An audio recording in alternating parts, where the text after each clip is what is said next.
नमस्कार. श्री स्वामी समर्थ सर्वांना. आजच्या व्हिडिओमध्ये आपण दही भाताचा अत्यंत आणि साधा सोपा उपाय बघणार आहोत. अत्यंत प्रभावी असा हा उपाय आहे. हा उपाय आपले पूर्वज आपले आजी आजोबा करत आलेले उपाय आहेत.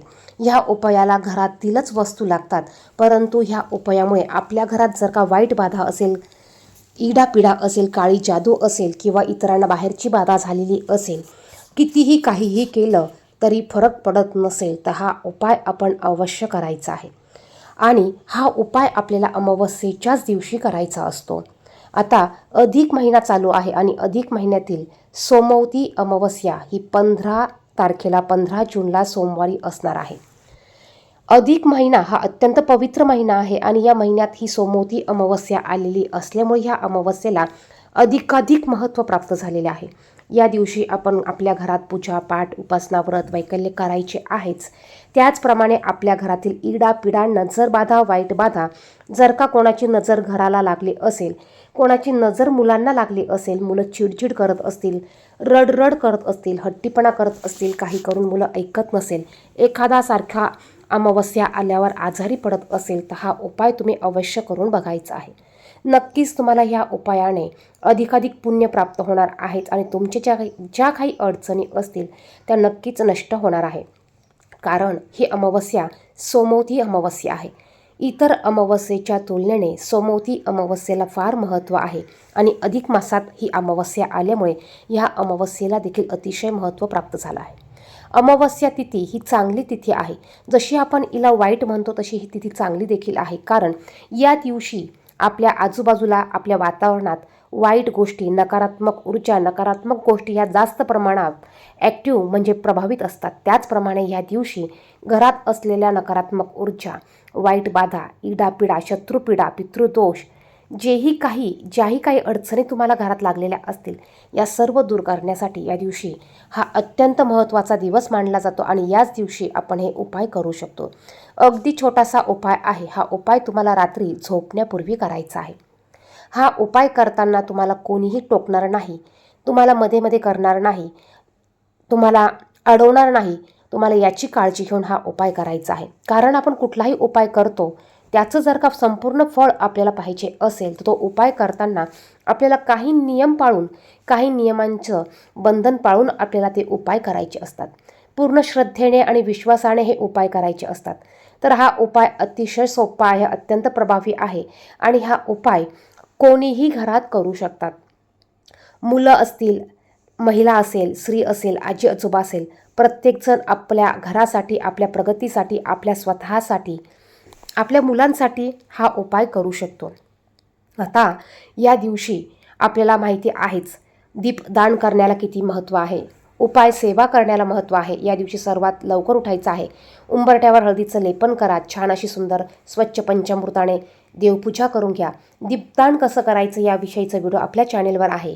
त्याचप्रमाणे आपण 11 तारखेपासून 15 तारखेपर्यंत काय काय घरात करायचं याविषयीचा देखील व्हिडिओ आपल्या चॅनेलवर आहे. माहितीसाठी तो व्हिडिओ तुम्ही पाहू शकतात. या दिवशी दीपदानाला देखील अतिशय महत्त्व आहे. ते देखील आपल्या सर्वांना करायचं आहे. आता आपण या व्हिडिओमध्ये फक्त दही भाताचा उपाय पाहणार आहोत. आपल्याला आपल्या घरात आपल्या संध्याकाळी सर्वांची जेवणं झाल्यावर, सगळे झोपायला गेल्यावर हा उपाय करायचा आहे. या उपायासाठी आपल्याला सेपरेट एक मूठभर भात शिजवायचा आहे. आपल्याला हा भात शिजवताना यामध्ये अजिबात मीठ वापरायचं नाही. त्यानंतर भात शिजवल्यानंतर थोडा थंड झाल्यावर हा भात आपल्याला एका द्रोणमध्ये पत्रावळीत किंवा पुठ्ठ्यावर किंवा कागदावर तुम्हाला काढून घ्यायचं आहे. त्यावर थोडंसं तुम्हाला दही घालायचं आहे आणि थोडंसं हळदी कुंकू तुम्हाला टाकायचं आहे. त्यानंतर तुम्हाला हा दहीभात तुमच्या घरात जेवढ्या रूम असतील त्या सर्व रूममधील भिंतींना तुम्हाला हा भात टच करायचा आहे. म्हणजेच काय तर भिंतीला फक्त आपल्याला टच करायचं आहे आणि त्यानंतर हा भात आपल्या घरातील दक्षिण दिशेच्या भिंतीला आपल्याला तोंड करून दक्षिण दिशेच्या भिंतीलाच आपल्याला उभं राहून दक्षिण दिशेलाच हा भात आपल्याला थोड्या वेळ ठेवायचा आहे. मग तुम्ही एखादं खाली काही पाट घ्या, भांडं घ्या, काहीतरी टाका, खुर्ची घ्या, टेबल घ्या, त्यावर तुम्हाला हा दहीभात ठेवायचा आहे. त्यानंतर आपल्याला आपल्या दक्षिण दिशेला तोंड करून उभं राहायचं आहे. हात जोडून नमस्कार करायचा आहे आणि ओम पितृदेवताय नमः 11 वेळा म्हणायचं आहे.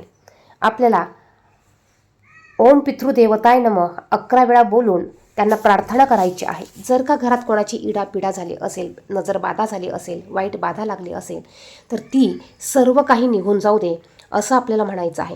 जर का बाहेरची शत्रू पिढा घरात आली असेल, बाहेरची वाईट बाधा घरात आली असेल, तर ती निघून जाऊ दे. भूत प्रेत पिशाचं कुठलीही वाईट नजर घराला लागली असेल तर ती त्यांच्यापाशीच जाऊ दे असं आपल्याला म्हणायचं आहे.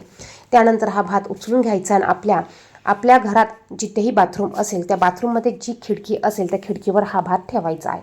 जर का तुमच्या बाथरूमला खिडकी नसेल तर तुमचं बाथरूम कोरडं झाल्यावर पाणी जाण्याची जी जागा आहे त्या जागेपाशी तुम्हाला हा दहीभात ठेवायचा आहे. त्यानंतर आपल्याला झोपायचं आहे. हा उपाय करताना लहान मुलांना झोपू घाला, कारण उपाय करताना आपल्याला कोणीही मधी डिस्टर्ब करायला नको किंवा टोकायला नको.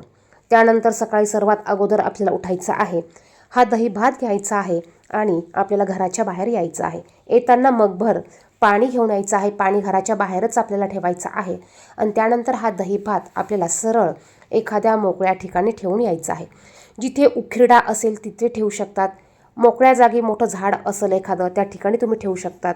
जाताना कोणाशी बोलायचं नाही, येताना कोणाशी बोलायचं नाही. दहीभात ठेवल्यानंतर सरळ घरी निघून यायचं. कोणाशी बोलायचं नाही, मागे वळून देखील पाहायचं नाही. घरी आल्यावर बाहेर ठेवलेल्या पाण्याने हातपाय धुवून घ्यायचे आणि मग घरात यायचं. आल्यानंतर सर्वात अगोदर बाथरूममध्ये जाऊन अंघोळ करायची आणि त्यानंतर आपल्याला देवघरासमोर बसून देवाला नमस्कार करायचा आहे आणि प्रार्थना करायची आहे की जी काही इडापिडा आहे ती माझ्या घरातनं कायमची निघून गेली. शत्रुपीडा असेल ती निघून गेली, वाईट बाधा असेल ती निघून गेली. बघा, अत्यंत प्रभावी उपाय आहे आणि हा उपाय करण्याची ही एक सुवर्ण संधी आहे. कारण अधिक महिना हा 3 वर्षांनी एकदा येतो. या महिन्यात येणारी अमावस्या ही समोती अमावस्या आहे. या अमावस्येला आपण आपल्या घरातील वाईट बाधा, इडापिडा जे काही असेल ते सर्व काही काढून टाकू शकतो. त्याचप्रमाणे एखादा मूल असेल, चिडचिड करत असेल, रडरड करत असेल, वाईट बाधा झाली असेल, बाहेरची बाधा झाली असेल किंवा आजारी पडत असेल, तर मग त्या मुलाला देखील आपण संध्याकाळी याच पद्धतीने भात शिजवून त्यावर आंबट दही घालून हा भात त्या मुलाला पूर्व पश्चिम दिशेला तोंड करून बसवायचा आहे. बसायला काहीतरी आसन टाकायचं, कपडा टाकायचा आणि त्या मुलावरून हा भात आपल्याला 7 वेळा उतरवून घ्यायचा आहे. हा भात उतरवल्यानंतर आपल्याला आपल्या गुरूंचं, स्वामींचं नामस्मरण करायचं आहे किंवा ओम नमो भगवते वासुदेवाय तुम्ही म्हणू शकतात. तुम्हाला हा उतारा करताना कोणाशीही बोलायचं नाही, आपल्याला हसायचं नाही, कोणी डिस्टर्ब करणार नाही याची काळजी घ्यायची आहे. आणि त्यानंतर आपल्याला बोलायचं आहे, माझ्या बाळाला, माझ्या मुलाला जर का कोणाची बाधा लागली असेल तर ती तिच्यापाशीच जाऊ दे. कोणी नजरबाधा केली असेल तर ती तिच्याकडेच जाऊ दे. कोणाची इडापिडा आली असेल तर ती तिथेच जाऊ दे. ज्याचं असेल त्याच्यापाशी जाऊ दे, ज्याचं असेल त्याला भेटू दे असं म्हणून हा भात उतरवून आपल्याला मोकळ्या ठिकाणी हा ठेवून यायचा आहे. म्हणजेच उखिरड्यावर, एखाद्या मोकळ्या ठिकाणी थोडासा लांब, कोणाच्याही दारात हा भात ठेवू नका. कोणालाही त्रास होईल अशा ठिकाणी हा भात फेकवू नका. मोकळ्या ठिकाणी थोडं लांब जाऊन हा भात ठेवून यायचा आहे.